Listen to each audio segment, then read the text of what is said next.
이런 쪽방에 사는 너는 못 살아. 내가 뭘 해봤자 이 지경인데 앞으로도 똑같을 거 아냐? 나 나가서 제대로 살 거야. 그래도 어떻게 애들을, 세 살배기 아이들을, 쳇, 애들은 너가 알아서 키워. 난 이제 26밖에 안 됐어. 이런 데서 늙어 죽고 싶진 않아. 제발 애들한테라도 한마디. 뭐, 얘기해봤자 뭐하게? 난 자유롭게 살 거야. 애들, 이제 내 새끼들이잖아. 너가 알아서 해.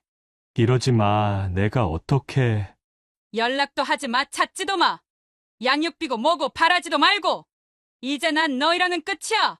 새 삶 살 거니까. 엄마. 얘들아, 아빠가 있잖아. 아빠가. 너희를 꼭 지켜줄게. 안녕하세요. 저는 갓난 아이들을 버리고 떠난 와이프를 얼마 전 우연히 만난 김진서라고 합니다. 저는 과거에 전처에게 받았던 상처, 그리고 그 상처를 오롯이 극복하고 복수한 이야기를 오늘 여러분께 전해드리려고 합니다. 이야기에 앞서 구독, 좋아요, 알림 설정을 눌러주신다면 앞으로의 이야기들을 가장 먼저 만나보실 수 있습니다. 그날따라 비가 유난히 거세게 내리고 있었습니다. 천장에서는 비가 새고 방바닥에는 물웅덩이가 생길 정도였습니다. 세 살배기 쌍둥이 태훈이와 태영이는 평소와 다른 분위기를 느꼈는지 유난히 보채고 있었습니다. 이런 쪽방에서 난 더는 못 살아. 나가서 내 인생 살 거야. 아내는 작은 가방 하나를 들고 있었습니다. 눈물은커녕 표정 하나 변하지 않았습니다. 오히려 제가 눈물이 날 것 같았습니다. 애들은 어쩌고. 목소리가 떨렸습니다. 아내는 차갑게 웃었습니다. 너가 키워. 난 이제 자유롭게 살 거니까. 이 지옥 같은 데서 벗어나서. 내가 어떻게 내 자식을. 말을 잇지 못했습니다. 아내는 여전히 등을 보인 채였습니다. 애들은 이제 내 새끼니까 너가 키워. 난 이제 26이야. 더 늙기 전에 새 인생 살아야지. 연락하지 마. 양육비고 뭐고 바라지도 말고. 그게 마지막 인사였습니다. 현관문이 닫히는 소리가 들렸고 비 오는 소리에 묻혀 발걸음 소리는 들리지도 않았습니다. 그렇게 아내는 사라졌습니다. 엄마. 태훈이가 현관으로 달려갔고 태영이도 뒤따라갔습니다. 저는 그저 그 자리에 서서 아이들의 등을 바라보았습니다. 제 눈에서 눈물이 흘렀습니다. 어떻게 해야 할지, 뭐라고 해야 할지 알 수 없었습니다. 아빠, 엄마, 어디가? 엄마. 아이들은 계속 울었습니다. 저는 겨우 몸을 움직여 아이들을 안았습니다. 작은 어깨가 들썩거렸습니다. 왜 엄마가 가는지도 모르는 어린 것들. 무슨 죄가 있다고 이런 이별을 겪어야 하는 걸까요? 비는 계속 내렸습니다. 천장에서 떨어지는 빗물 소리가 마치 누군가의 울음소리 같았습니다. 방 한 구석에 놓인 낡은 시계가 똑딱거렸고 시간은 멈추지 않고 흘러갔습니다. 배고파. 태영이가 작은 목소리로 말했습니다. 그제야 정신이 들었습니다. 그래, 이제 저 혼자였습니다. 이 어린 두 생명을 혼자 키워야 하는 현실이었습니다. 부엌으로 가서 냄비에 물을 올렸습니다. 쌀을 씻어 죽을 끓이기 시작했습니다. 손이 떨렸습니다. 아내가 늘 하던 일인데 이제는 제가 해야 했습니다. 아빠가 할게. 아빠가 다 할게. 중얼거리며 채소를 썰었습니다. 손가락이 베었지만 아프다는 생각조차 들지 않았습니다. 이제부터가 진짜 시작이었습니다. 저 홀로 두 아이를 키워야 하는 힘겨운 여정의 시작이었습니다. 아이들은 그날 밤 제 품에서 잠들었습니다. 작은 숨소리를 들으며 저는 다짐했습니다. 2배, 아니 10배로 더 열심히 살아야겠다고. 이 아이들의 아빠이자 엄마가 되어야겠다고 말입니다. 아빠가 지킬게. 끝까지 지킬게. 창밖의 비는 그칠 줄 몰랐습니다. 마치 앞으로 제가 걸어가야 할 길처럼 끝이 보이지 않았습니다. 하지만 이제는 돌아갈 수 없었습니다. 오직 앞으로 나아가야만 했습니다. 새벽이 되어서야 비가 그쳤습니다. 동이 트기 시작했습니다. 새로운 하루가 시작되려 하고 있었습니다. 저희 가족의 새로운 시작이었습니다. 아내가 떠난 다음 날부터 민석 씨의 치열한 생활이 시작되었습니다.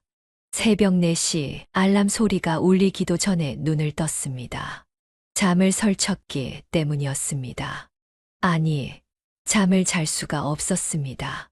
아이들 밥을 해야 했습니다. 쌀을 씻어 냄비에 안치고 아이들이 맵지 않게 된장찌개도 끓였습니다. 서툰 솜씨였지만 아이들은 잘 먹어주었습니다. 맛있다. 아이의 한마디에 눈물이 날 것 같았지만 꾹 참았습니다. 해가 뜨기도 전에 아이들을 업고 공장으로 향했습니다. 다행히 공장장님이 사정을 봐주셨습니다. 공장 구석에 아이들을 재울 수 있게 해주신 겁니다. 하루 종일 기계를 조립했습니다. 손가락이 베이고 살이 까져도 쉴 수 없었습니다. 점심시간에는 아이들에게 먹을 것을 챙겨주었습니다. 저녁이 되면 택배 상하차 일을 하러 갔습니다. 무거운 박스를 나르다 보면 허리가 끊어질 것 같았습니다. 하지만 이대로는 안 되겠다는 생각이 들었습니다. 아이들을 이렇게 공장에 데리고 다닐 수는 없었습니다. 위험하기도 했고 아이들의 성장에도 좋지 않았습니다. 그러던 어느 날 동네 보육원 원장님을 만났습니다. 원장님은 민석 씨의 사정을 듣고는 한참을 말없이 바라보셨습니다. 그리고는 따뜻한 미소를 지으셨습니다. 우리 보육원에 맡기세요. 특별히 봐드리겠습니다. 그 말에 민석 씨는 고개를 깊이 숙였습니다. 말로는 표현할 수 없는 감사함이 밀려왔습니다. 제가 어떻게 보답을... 원장님은 손사래를 치셨습니다. 그저 아이들을 잘 키우라는 말씀만 하셨습니다. 그렇게 태훈이와 태영이는 보육원에 다니게 되었습니다. 민석 씨는 더욱 열심히 일했습니다. 낮에는 공장에서 부품을 조립하고 밤에는 택배 일을 했습니다. 잠은 하루 3시간이 전부였습니다. 하지만 행복했습니다. 아이들이 보육원에서 웃으며 지내는 모습을 볼 때면 이 모든 고단함이 눈 녹듯 사라졌습니다. 비록 아내는 떠났지만 이제 새로운 희망이 생겼습니다. 그것은 바로 아이들의 웃음소리였습니다. 민석 씨는 매일 밤 일을 마치고 보육원으로 향했습니다. 아이들은 항상 그 자리에서 아빠를 기다리고 있었습니다. 작은 손을 흔들며 환하게 웃는 모습에 하루의 피로가 싹 가셨습니다. 이제 민석 씨에게는 아이들이 전부였습니다. 보육원은 저녁 6시면 문을 닫았습니다. 하지만 민석 씨는 7시가 되어서야 퇴근할 수 있었습니다. 그 1시간 동안 아이들은 보육원 현관 앞 벤치에 앉아 아빠를 기다려야 했습니다. 한여름에는 따가운 햇살이 내리쬐었고 한겨울에는 매서운 바람이 불었습니다. 비가 오는 날이면 보육원 처마 밑으로 들어가 웅크리고 앉아 있었습니다. 추운데 들어가서 기다리는 게 어떨까요? 지나가던 이웃 아주머니가 걱정스러운 목소리로 말씀하셨습니다. 괜찮아요. 아빠가 곧 와요. 태훈이가 씩씩하게 대답했습니다. 태영이도 고개를 끄덕였습니다. 우리 아빠는 꼭 와요. 항상 오시니까요. 멀리서 민석 씨의 모습이 보이면 아이들의 눈이 반짝였습니다. 피곤에 절은 발걸음을 재촉하여 아이들에게 달려갔습니다. 아빠, 여기 있어요. 많이 기다렸지? 이 안에서 어떡하니? 집으로 돌아와도 민석 씨의 하루는 끝나지 않았습니다.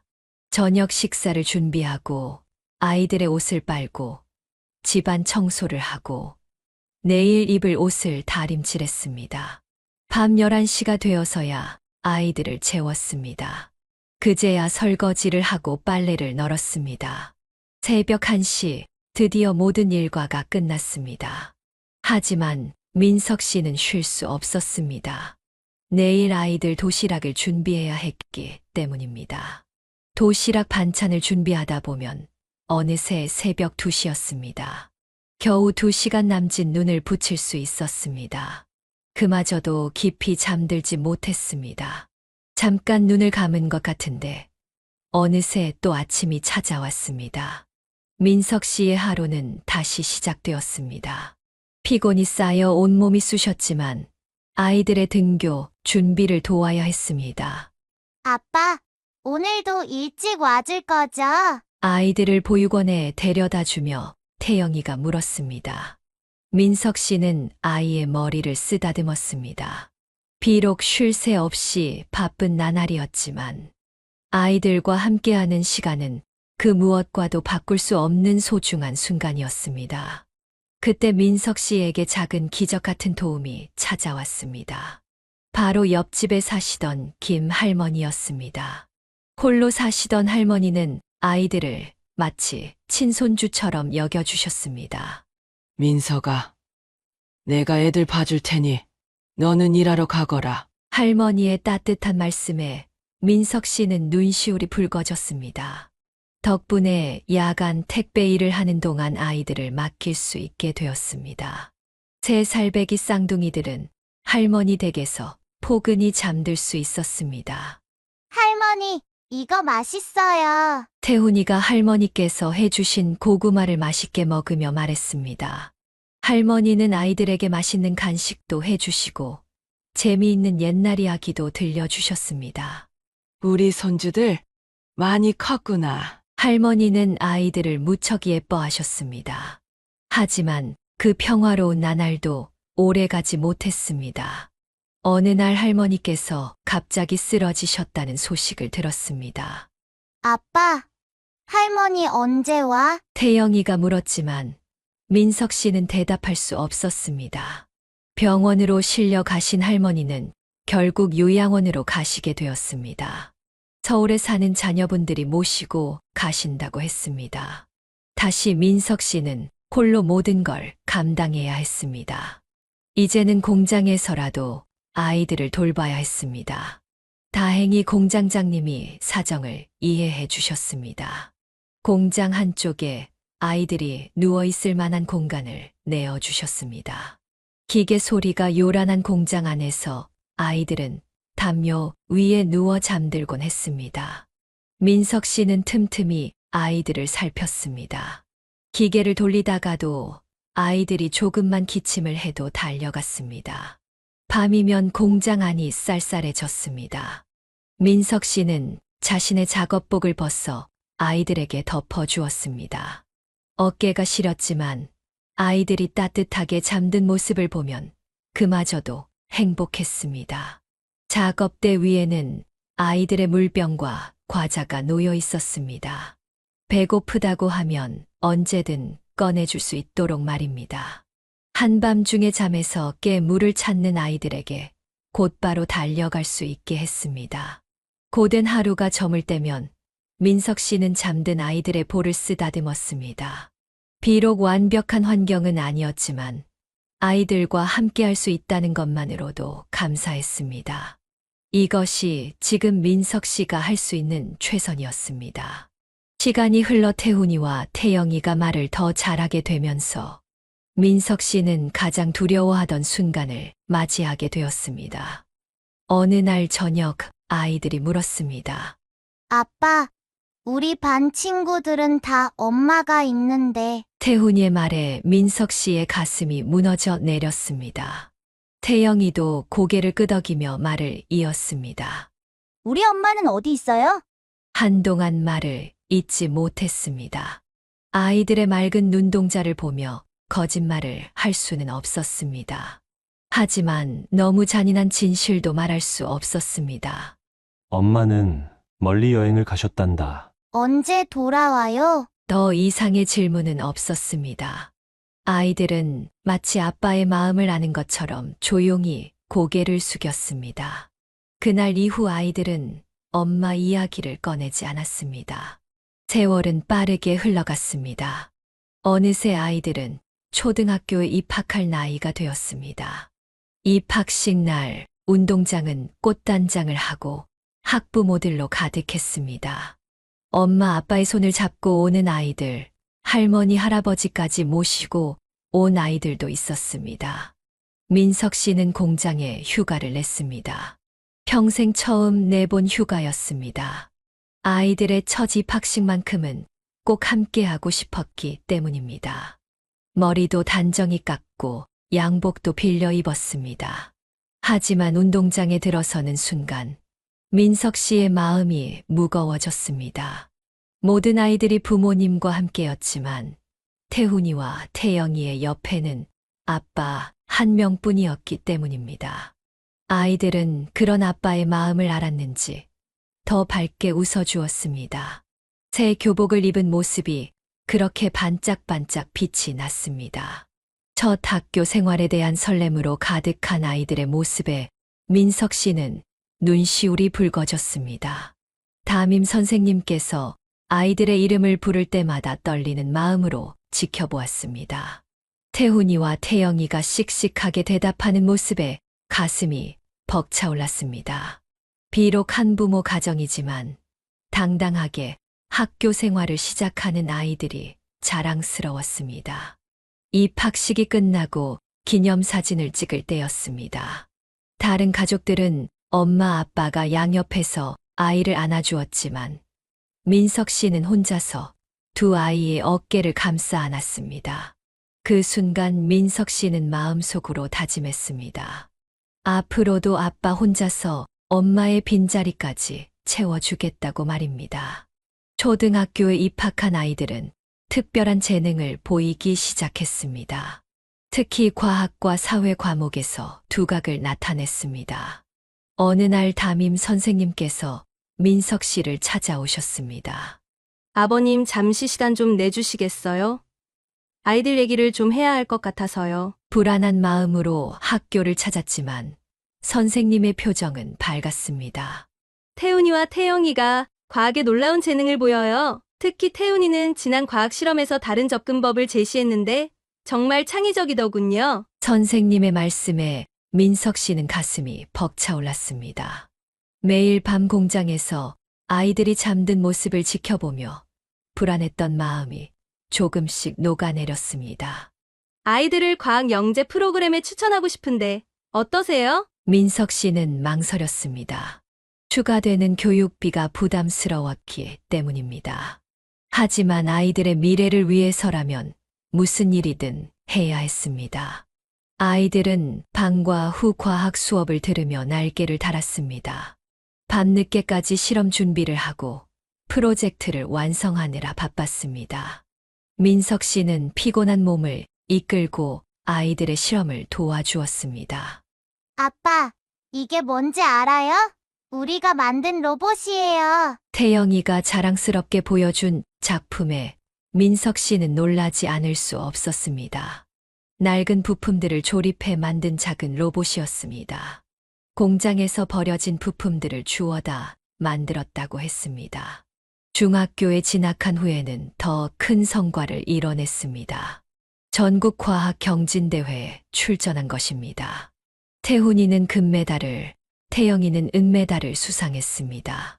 시상식장에서 아이들은 환하게 웃었습니다. 이건 다 아빠 덕분이에요. 아이들의 말에 민석 씨는 고개를 저었습니다. 모든 건 아이들의 노력이었습니다. 어려운 환경 속에서도 꿈을 향해 달려온 아이들의 열정이었습니다. 과학 잡지사에서 인터뷰 요청이 왔을 때도 아이들은 당당했습니다. 기자가 성공 비결을 물었습니다. 우리에겐 세상에서 가장 훌륭한 스승님이 계세요. 바로 우리 아빠예요. 민석 씨는 눈물을 감추며 아이들을 바라보았습니다. 힘들었던 모든 순간이 이 한순간을 위한 것이었다는 생각이 들었습니다. 비록 남들보다 부족한 것이 많은 가정이었지만 사랑만큼은 누구보다 넘치는 가정이었습니다. 아이들의 성적은 날이 갈수록 상승했고 마침내 국제고등학교 입학 통지서를 받게 되었습니다. 하지만 민석 씨의 몸은 날이 갈수록 힘들어졌습니다. 허리와 다리의 통증이 심해졌지만 병원에 갈 시간도 돈도 없었습니다. 아빠, 또 허리 아파요? 태훈이가 걱정스러운 눈빛으로 물었습니다. 민석 씨는 애써 미소를 지었습니다. 괜찮아. 잠깐 쉬면 나아질 거야. 하지만 쉴 수는 없었습니다. 국제고등학교 등록금과 교재비를 마련해야 했습니다. 야간 택배 일을 하나 더 늘렸고 주말에는 인력 소개소에도 나갔습니다. 민석 씨, 무리하는 거 아닙니까? 얼굴이 많이 안 좋아 보이네요. 공장장님이 걱정스러운 목소리로 말씀하셨습니다. 하지만 민석 씨는 고개를 저었습니다. 아이들이 꿈을 이뤄가는 모습을 봐야 해서요. 매일 밤 아이들은 아빠의 다리를 주물러 주었습니다. 민석 씨는 그 따뜻한 손길에 눈물이 났습니다. 허리를 펼 수 없어 똑바로 누워야 했지만 아이들은 매일 밤 아빠의 곁을 지켰습니다. 어느 날 공장에서 쇳덩이를 옮기다가 민석 씨는 그만 쓰러지고 말았습니다. 허리에 찌릿한 통증이 왔고 다리에 힘이 풀렸습니다. 구급차에 실려가는 순간까지도 민석 씨는 아이들 걱정뿐이었습니다. 죄송해요, 선생님. 제가 좀만 더 버텨볼게요. 응급실에서 민석 씨가 의사 선생님께 말씀하셨습니다. 하지만 의사 선생님은 단호했습니다. 당장 수술이 필요한 상태였습니다. 디스크가 심각하게 손상되어 있었고 무릎 연골도 닳아 있었습니다. 아이들은 병원비를 걱정하는 아빠의 모습에 마음이 아팠습니다. 두 사람은 서로를 바라보며 결심했습니다. 장학금을 신청하기로 한 것입니다. 우수한 성적으로 특별 장학생이 된다면 아빠의 부담을 조금이나마 덜어드릴 수 있을 거라고 생각했습니다. 아빠, 우리가 할 수 있어요. 아빠는 이제 좀 쉬세요. 태영이의 말에 민석 씨는 고개를 들어 아이들을 바라보았습니다. 언제 이렇게 의젓하게 자랐는지 두 아이의 모습이 너무나 대견했습니다. 아픈 몸을 이끌고 일터로 향하던 발걸음이 무거웠지만 아이들의 응원이 있어 버틸 수 있었습니다. 하지만 몸은 거짓말을 하지 않더군요. 무리하게 일을 계속하다 보니 허리 통증은 점점 더 심해졌고 다리도 자주 저려왔습니다. 아빠, 오늘은 진통제 드셨어요? 태영이가 걱정스러운 눈빛으로 물었습니다. 민석 씨는 괜찮다며 손사래를 쳤지만 식은땀이 이마를 적시고 있었습니다. 조금만 더 버텨보자. 이번 달만 지나면. 말을 마치기도 전에 온몸에 힘이 풀렸습니다. 순간 시야가 흐려지더니 그대로 쓰러지고 말았습니다. 열흘 넘게 이어진 고열과 극심한 허리 통증으로 응급실에 실려간 것입니다. 환자분 상태가 많이 안 좋습니다. 더 이상 일은 못 하시겠어요. 의사 선생님의 단호한 목소리가 들려왔습니다. 민석 씨는 천장만 바라보며 한숨을 내쉬었습니다. 옆 침대에 환자를 보러 온 발소리가 들렸습니다. 그때였습니다. 아니, 당신. 너무나도 익숙한 목소리였습니다. 고개를 돌리자 그곳에는 15년 만에 다시 보는 아이들의 엄마가 서 있었습니다. 간호조무사 유니폼을 입고 있었습니다. 여기서 일하고 있었군요. 민석 씨의 담담한 한마디에 전 아내는 고개를 숙였습니다. 잠시 정적이 이어졌습니다. 마침 태훈이와 태영이가 병실로 들어왔습니다. 아빠, 저희가 간식 사왔. 아이들은 처음 보는 여자를 의아하게 바라보았습니다. 하지만 전 아내는 아이들을 피해 서둘러 자리를 피했습니다. 마치 도망치듯 병실을 나가는 뒷모습이 처연했습니다. 그날 밤 민석 씨의 병실로 전 아내가 다시 찾아왔습니다. 아이들은 집에 돌아간 뒤였습니다. 도움이 필요하시면 제가 도와드릴게요. 하지만 민석 씨는 고개를 저었습니다. 15년 동안 연락 한 번 없던 사람의 갑작스러운 제안을 받아들일 수 없었습니다. 그리고 무엇보다 아이들이 상처받을 것이 두려웠습니다. 병실에 홀로 남은 민석 씨는 창밖을 바라보았습니다. 15년이라는 세월이 흘렀지만 그날의 아픔은 여전히 생생했습니다. 하지만 이제는 달랐습니다. 아이들과 함께한 15년이라는 시간이 그에게 더 큰 힘이 되어 주었기 때문입니다.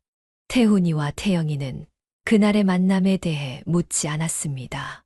하지만 평소보다 더 자주 아빠의 손을 잡아주었고 더 오래 병실에 머물렀습니다. 마치 아빠가 혼자가 아니라는 것을 보여주려는 듯이 말입니다. 병원에서의 시간이 길어지면서 병원비 때문에 민석 씨는 더욱 불안해졌습니다. 하지만 그때 뜻밖의 소식이 들려왔습니다. 고등학교 2학년이 된 태훈이와 태영이가 앱 제작 공모전에서 입상했을 때 개발한 학습 애플리케이션이 어떤 기업의 눈에 띈 것입니다. 아빠, 저희가 만든 앱 보여드릴게요. 태훈이가 들뜬 목소리로 태블릿을 보여주었습니다. 화면에는 수학 문제가 그래픽으로 예쁘게 표현되어 있었습니다. 이건 제가 만든 AI 수학 선생님이에요. 학생들이 모르는 문제를 사진으로 찍으면 풀이 과정을 알려줘요. 민석 씨는 아들의 설명을 들으며 눈시울이 붉어졌습니다. 방과 후에도 열심히 코딩하던 아이들의 모습이 떠올랐습니다. 아빠, 기업체에서 연락이 왔어요. 저희 앱을 사고 싶대요. 태영이의 말에 민석 씨는 귀를 의심했습니다. 기업에서 고등학생들의 앱에 관심을 보인다는 게 믿기지 않았습니다. 아빠, 이제 수술 받으실 수 있어요. 저희가 번 돈으로요. 아이들은 프로그램 판매 계약서를 보여주었습니다.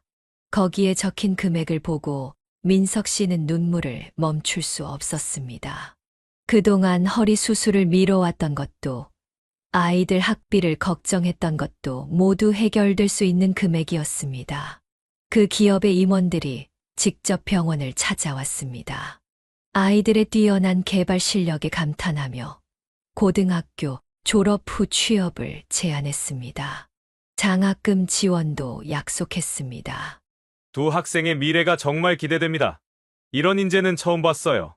민석 씨는 처음으로 경제적 여유를 느꼈습니다. 더 이상 야간 작업을 하지 않아도 되었고 허리 수술도 받을 수 있게 되었습니다. 하지만 그보다 더 큰 기쁨은 아이들의 꿈이 현실이 되어가는 것을 지켜보는 것이었습니다. 병실 창가에 기대어 앉아있는 민석 씨의 얼굴에는 오랜만에 편안한 미소가 깃들었습니다. 이제는 아이들 걱정을 하지 않아도 된다는 안도감이 몸속 깊이 퍼져나갔습니다. 그동안의 고된 시간이 이런 날을 위한 것이었다는 생각이 들었습니다. 그렇게 평화로운 날들이 이어지는 듯했습니다. 민석 씨는 수술을 받고 재활치료를 시작했고 아이들은 고등학교 2학년 생활을 이어가고 있었습니다. 하지만 어느 날 예상치 못한 방문객이 찾아왔습니다. 오랜만이네요. 이제는 제가 아이들을 키우겠습니다. 전 아내였습니다. 하지만 이번에는 간호사 유니폼이 아닌 정장 차림이었고 뒤에는 변호사로 보이는 남자가 서 있었습니다. 양육권 소송을 제기했어요.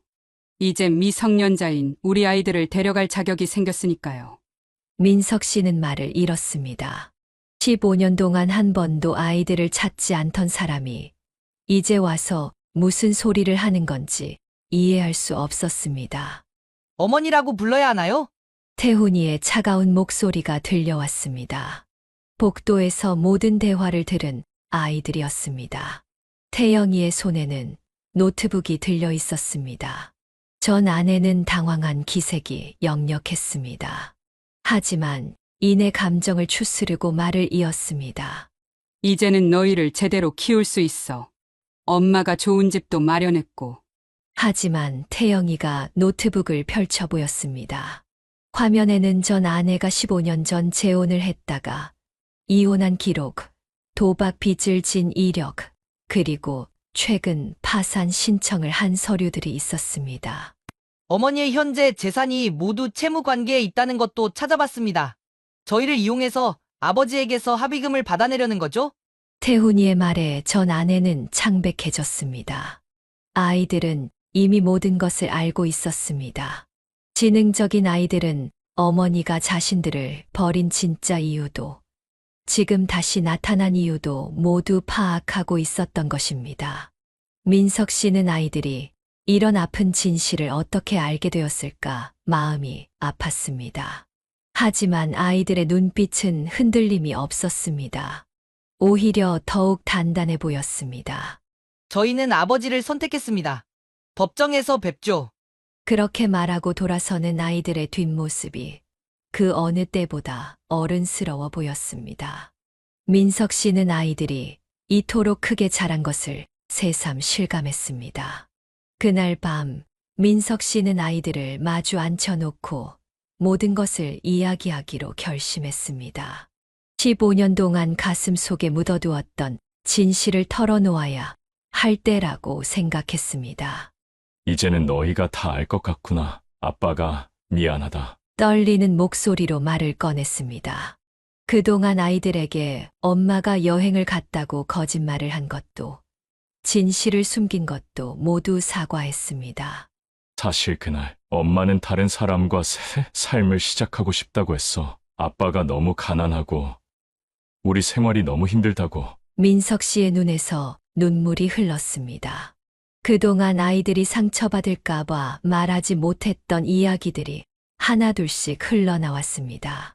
재혼을 하고 새 가정을 꾸렸다가 실패한 이야기, 도박으로 빚을 지게 된 이야기, 그리고 지금은 파산 상태라는 이야기까지. 아빠가 너희를 혼자 키우겠다고 한 게 잘못된 선택이었을까? 더 좋은 환경을 만들어주지 못해서. 말을 잇지 못하고 흐느끼는 민석 씨의 어깨를 태훈이가 꼭 껴안았습니다. 아빠, 우리는 이미 다 알고 있었어요. 엄마가 우리를 두고 간 것도, 새로운 가정을 꾸린 것도. 태영이도 아빠의 다른 쪽 어깨를 감싸 안았습니다. 두 아이의 품에 안겨 민석 씨는 더욱 크게 울음을 터뜨렸습니다. 아빠만 있으면 충분해요. 우리에게는 아빠가 최고의 부모님이에요. IT 실력을 활용해 전 아내의 행적을 추적해왔고 모든 준비를 끝마친 상태였던 것입니다. 민석 씨는 아이들의 성숙한 모습에 놀라웠습니다. 한편으로는 이런 무거운 짐을 어린 아이들이 혼자 짊어지고 있었다는 사실에 마음이 아팠습니다.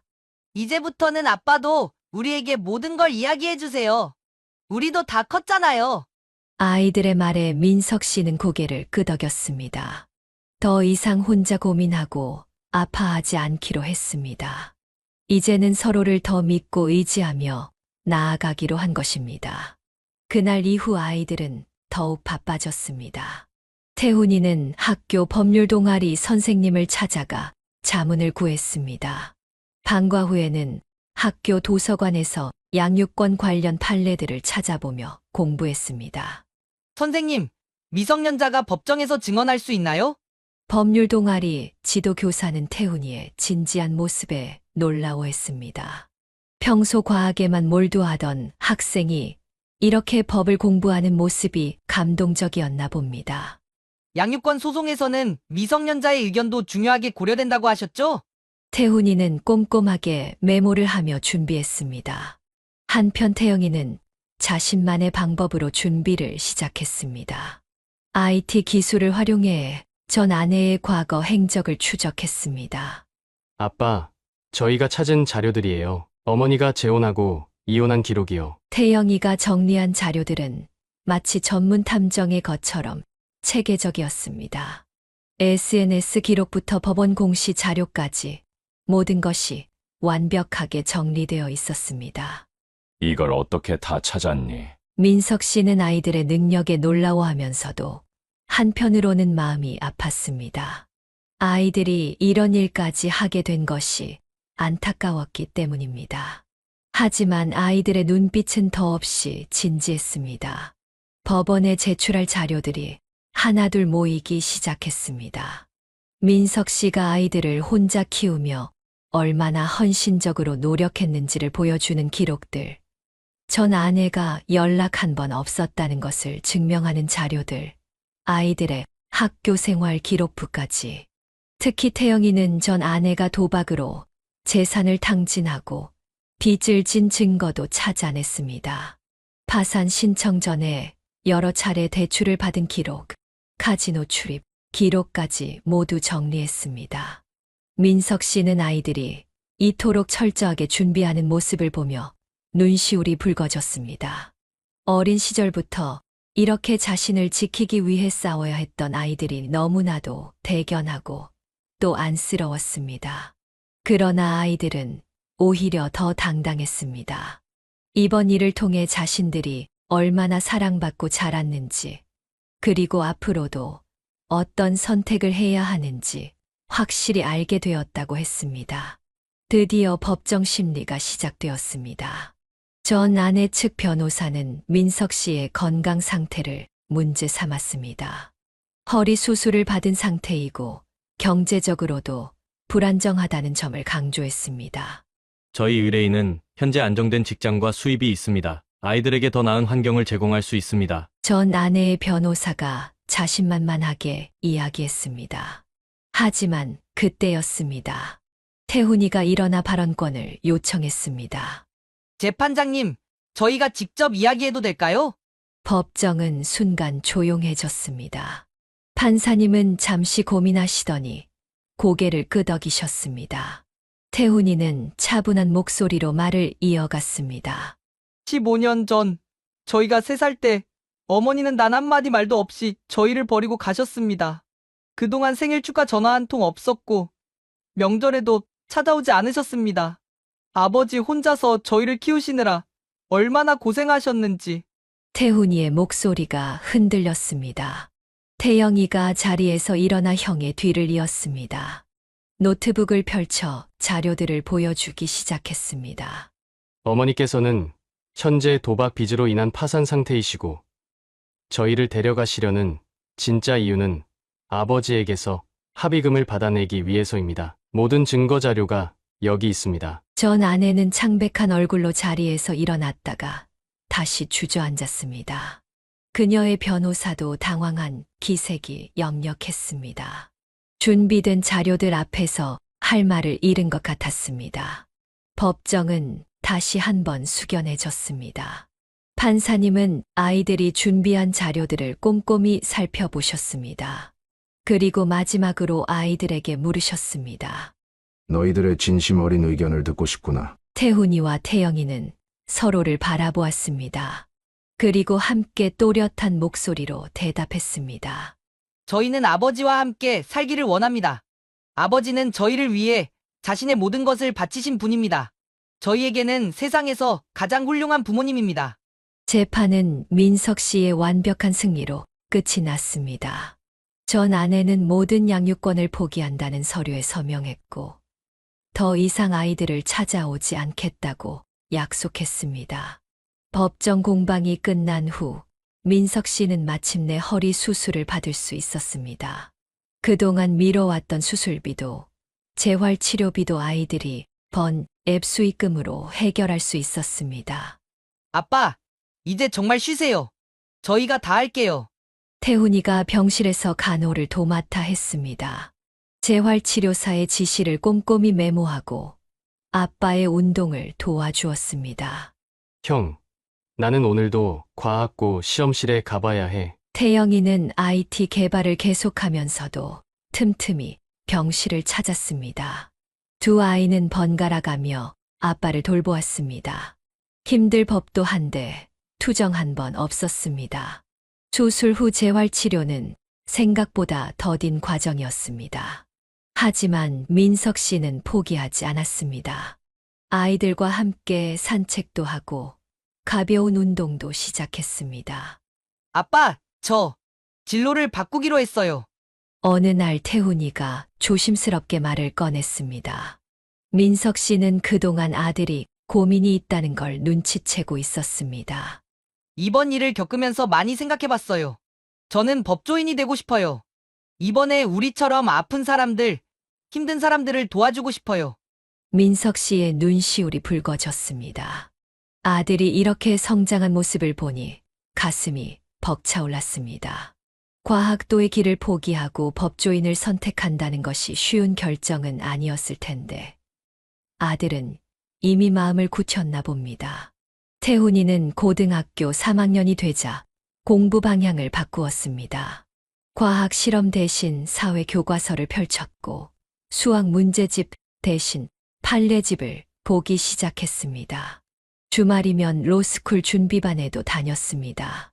그 모습을 지켜보던 민석 씨는 아들의 선택이 자랑스러웠습니다. 이제는 몸도 많이 좋아져서 일상생활도 가능해졌습니다. 재활치료사는 민석 씨의 회복 속도가 놀랍다며 칭찬했습니다. 이제는 제가 아빠를 지킬게요. 태훈이의 말에 민석 씨는 아무 말도 할 수 없었습니다.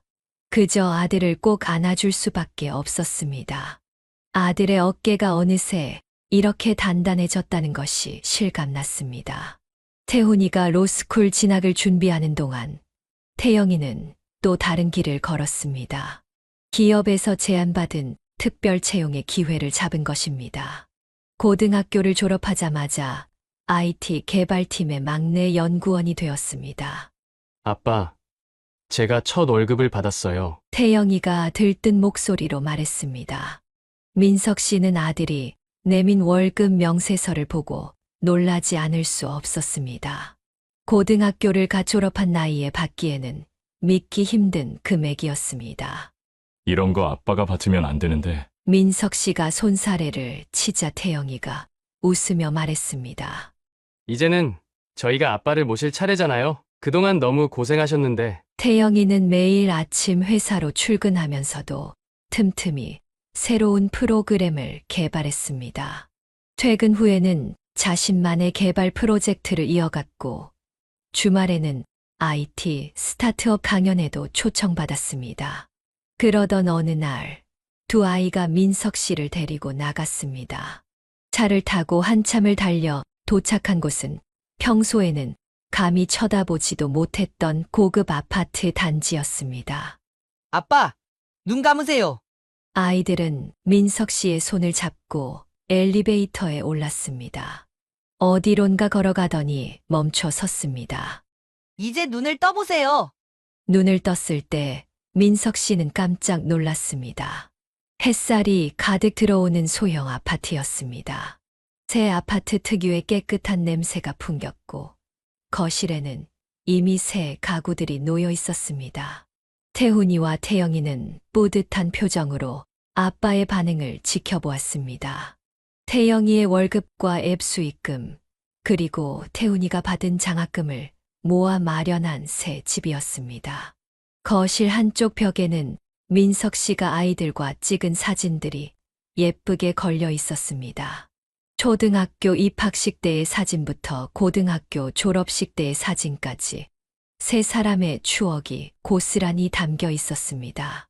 이제 아빠는 쉬면서 저희 자랑하는 일만 하시면 됩니다. 민석 씨는 아이들을 바라보며 눈물을 흘렸습니다. 허름한 쪽방에서 시작해 이렇게 큰 집에서 살게 될 줄은 꿈에도 몰랐습니다. 그동안의 고생이 모두 보상받는 것 같았습니다. 새 집에서의 생활이 시작되었습니다. 넓은 창으로 들어오는 아침 햇살에 민석 씨는 매일 일찍 눈을 떴습니다. 더 이상 새벽 4시에 일어날 필요는 없었지만 오랜 습관이 쉽게 바뀌지는 않았습니다. 어느 아침 민석 씨는 베란다의 놓인 의자에 앉아 도시의 전경을 바라보고 있었습니다. 문득 그날이 떠올랐습니다. 비가 새는 쪽방에서 새 살배기 쌍둥이를 안고 엄마의 뒷모습을 바라보던 그날이. 아빠, 또 혼자 계세요? 출근 준비를 하던 태영이가 다가왔습니다. 이제는 넥타이를 매는 것도 익숙해진 아들의 모습이 너무나 자랑스러웠습니다. 아빠가 없었다면 우리는 여기까지 오지 못했을 거예요. 태훈이도 책을 들고 나왔습니다. 로스쿨 입학을 앞두고 매일 새벽부터 공부하는 아들이었습니다. 내가 너희한테 할 말이다. 너희가 아빠의 삶을 구해줬어. 민석 씨의 목소리가 떨렸습니다. 그동안 마음속에만 담아두었던 말을 꺼내놓았습니다. 그때 너희가 없었다면 난 포기했을지도 몰라. 너희를 보면서 하루하루 버텨왔던 거야. 아이들은 아빠의 양쪽에 앉았습니다. 셋은 말없이 떠오르는 아침 해를 바라보았습니다. 그동안 함께 이겨낸 수많은 어려움들이 주마등처럼 스쳐 지나갔습니다. 비가 새는 쪽방에서의 시간들, 공장에서 잠들던 밤들, 보육원 앞에서 기다리던 순간들, 허리 수술과 양육권 소송까지 그 모든 것들을 이겨낼 수 있었던 건 서로가 있었기 때문이었습니다. 우리 셋이 함께라면 못할 게 없죠, 아빠. 아이들의 말에 민석 씨는 고개를 끄덕였습니다. 이제는 더 이상 힘든 일도 아픈 기억도 없었습니다. 오직 감사함과 자부심만이 가득했습니다. 베란다에 앉은 세 사람의 뒷모습이 아침 햇살의 긴 그림자를 드리웠습니다. 그 모습이 마치 하나의 그림처럼 아름다웠습니다. 오랜 시간 동안 함께 걸어온 우리만의 이야기가 이제야 완성된 것 같았습니다. 새 집의 거실 한쪽 벽면에는 태훈이와 태영이의 상장들로 가득했습니다.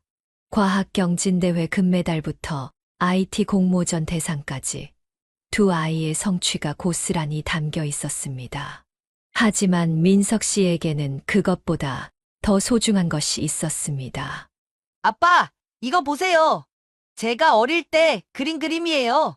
태훈이가 오래된 스케치북을 들고 왔습니다. 그 안에는 3살 때부터 그려온 그림일기들이 가득했습니다. 서툰 글씨로 쓴 우리 아빠가 최고야라는 문장이 민석 씨의 마음을 울렸습니다. 나도 찾았어요. 아빠가 공장에서 주무실 때 몰래 찍은 사진이에요. 태영이가 꺼내온 낡은 사진 속에는 작업복을 입은 채 깊이 잠든 민석 씨의 모습이 담겨 있었습니다. 그 시절 아이들은 이미 아빠의 고단함을 알고 있었나 봅니다. 너희들이 이런 걸 다 가지고 있었구나. 민석 씨는 옛 물건들을 하나하나 꺼내보며 추억에 잠겼습니다. 보육원 선생님이 써주신 편지, 김 할머니가 뜨개질해 주신 목도리, 공장장님이 주신 첫 월급 봉투까지 그 모든 것들이 이제는 소중한 보물이 되어 있었습니다. 아빠, 우리가 이렇게 행복해질 수 있었던 건 다 아빠 덕분이에요. 아이들은 힘들었던 시절을 이야기하면서도 밝게 웃었습니다. 오히려 그 시간들이 자신들을 더 단단하게 만들어 주었다고 했습니다. 학교에서 배운 지식보다 더 값진 것을 배웠다고 말입니다. 민석 씨는 비로소 깨달았습니다. 진정한 가족의 의미는 함께 고난을 이겨내며 더욱 깊어지는 사랑이라는 것을. 아이들은 학문적 성취뿐만 아니라 그 과정에서 더 소중한 것을 배웠던 것입니다. 거실에 걸린 가족 사진을 바라보며 민석 씨는 생각했습니다. 세월이 결코 쉽지는 않았지만 그 시간들이 있었기에 지금의 행복이 더욱 빛나는 것 같았습니다. 주말이면 세 사람은 함께 시간을 보냈습니다. 이날도 아침 식사를 하며 이야기꽃을 피웠습니다. 태훈이는 로스쿨 준비 이야기를, 태영이는 회사에서 있었던 일들을 들려주었습니다. 형, 기억나? 우리 어릴 때 보육원에서 숙제할 때. 태영이가 문득 옛 이야기를 꺼냈습니다. 그 시절 태훈이는 동생의 수학 문제를, 태영이는 형의 과학 문제를 도와주곤 했습니다. 그래, 내가 없었으면 난 과학 성적이 그렇게 안 나왔을 거야. 태훈이도 웃으며 대답했습니다. 두 사람은 어릴 때부터 서로의 부족한 부분을 채워주며 성장했습니다. 학교에서 배운 것을 집에 와서 다시 알려주고, 이해하지 못한 부분은 함께 고민했습니다. 아빠가 늦게 오실 때면 서로 이불도 덮어주고. 민석 씨는 아이들의 대화를 들으며 가슴이 뭉클해졌습니다. 자신이 일하러 간 사이 아이들은 이렇게 서로를 의지하며 자랐던 것입니다. 너희들이 그렇게 어른스러웠다니. 힘들었던 시절, 아이들은 결코 불평하지 않았습니다. 오히려 서로를 다독이며 더 단단해졌습니다. 학교 성적이 떨어질 법도 했지만, 오히려 더 열심히 공부했습니다. 이제는 모든 것이 달라졌습니다. 태훈이는 로스쿨에 진학해 법조인의 꿈을 키우고, 태영이는 대기업의 IT 전문가가 되어 자신의 길을 걸어가고 있었습니다. 민석 씨는 그동안의 헌신이 결코 헛되지 않았음을 느꼈습니다. 거실에는 따뜻한 햇살이 가득했습니다. 창 너머로 보이는 도시의 전경은 마치 그들의 미래처럼 밝아 보였습니다. 세 사람은 창가에 서서 오랫동안 그 풍경을 바라보았습니다. 어려운 환경 속에서도 서로를 의지하며 여기까지 왔습니다. 이제는 더 이상 허리가 아프지도 돈 걱정을 하지도 않았습니다. 하지만 그때의 추억은 여전히 그들의 가슴 속에 소중히 간직되어 있었습니다.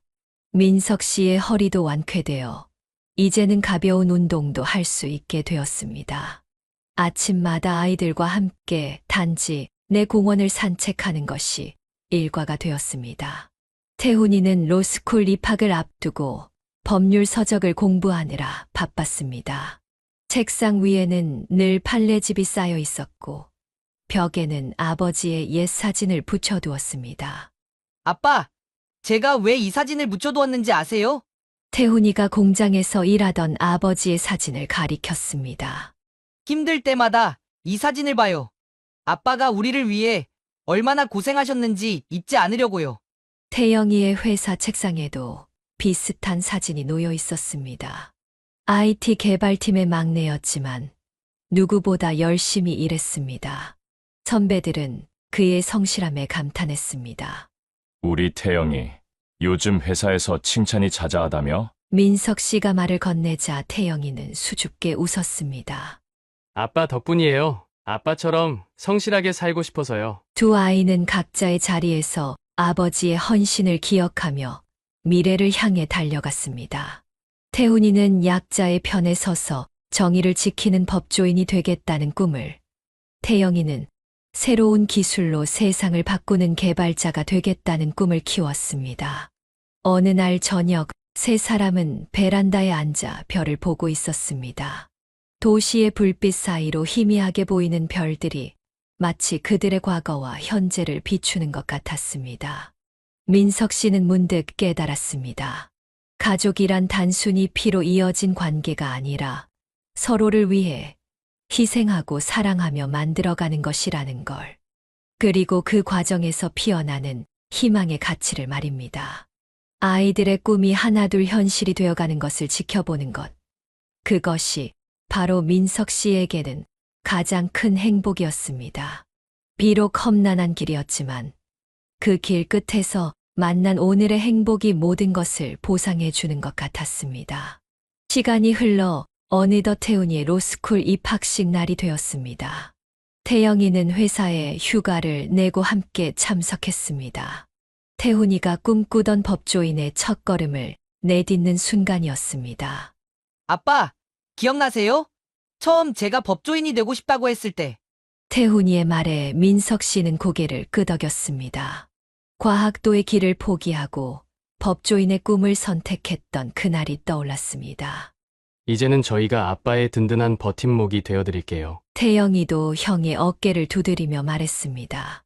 두 아이는 각자의 자리에서 최선을 다하면서도 서로를 응원하고 도왔습니다.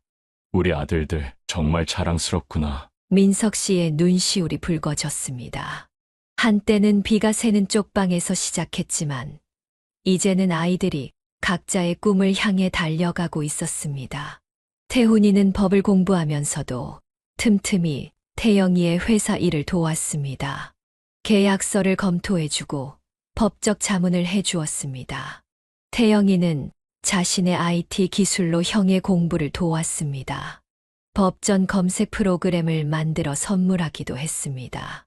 두 아이의 협력은 놀라운 결과를 만들어냈습니다. 태영이가 개발한 법률 AI 프로그램은 태훈이의 자문을 받아 더욱 완벽해졌고 로스쿨에서도 큰 주목을 받았습니다. 민석 씨는 이제 더 이상 허리가 아프지도 생활고에 시달리지도 않았습니다. 하지만 그보다 더 큰 행복은 아이들이 서로를 의지하며 성장하는 모습을 지켜보는 것이었습니다. 한 여자가 떠나간 자리를 세 사람의 사랑이 채웠습니다. 그들은 서로에게 아버지가 되고 형제가 되고 친구가 되어 주었습니다. 이제 민석 씨는 알았습니다. 진정한 가족이란 무엇인지를, 그리고 그 안에서 피어나는 희망이 얼마나 아름다운지를. 여러분 혹시 지금 민석 씨처럼 홀로 아이를 키우고 계시거나 키웠던 경험이 있으신가요? 힘들고 지친 마음 너무나 잘 알고 있습니다. 하지만 혼자서 모든 걸 견디지 않으셔도 됩니다. 민석 씨도 보육원의 도움을, 이웃의 따뜻한 손길을 받았기에 여기까지 올 수 있었습니다. 여러분 주위에도 분명 도움의 손길이 있을 거예요. 아이들과의 대화를 두려워하지 마세요. 때론 힘든 진실도 나이에 맞게 이야기해 주는 것이 좋습니다. 아이들은 우리가 생각하는 것보다 훨씬 더 이해심이 깊답니다. 경제적으로 힘들더라도 아이들의 꿈을 응원해 주세요. 도서관도 있고 무료로 이용할 수 있는 교육 프로그램도 많이 있어요. 민석 씨의 아이들처럼 여러분의 아이들에게도 분명 숨겨진 재능이 있을 거예요. 그리고 부모님, 자신의 건강도 꼭 챙기세요. 아이들을 위해 자신을 돌보는 것도 잊지 말아주세요. 여러분은 결코 혼자가 아닙니다. 지금 이 순간에도 수많은 부모님들이 같은 길을 걷고 계세요. 우리 모두 힘내요. 반드시 더 나은 미래가 기다리고 있을 거예요.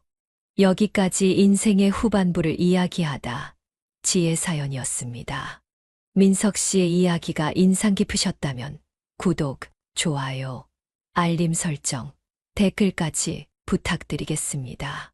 끝까지 들어주셔서 진심으로 감사드립니다.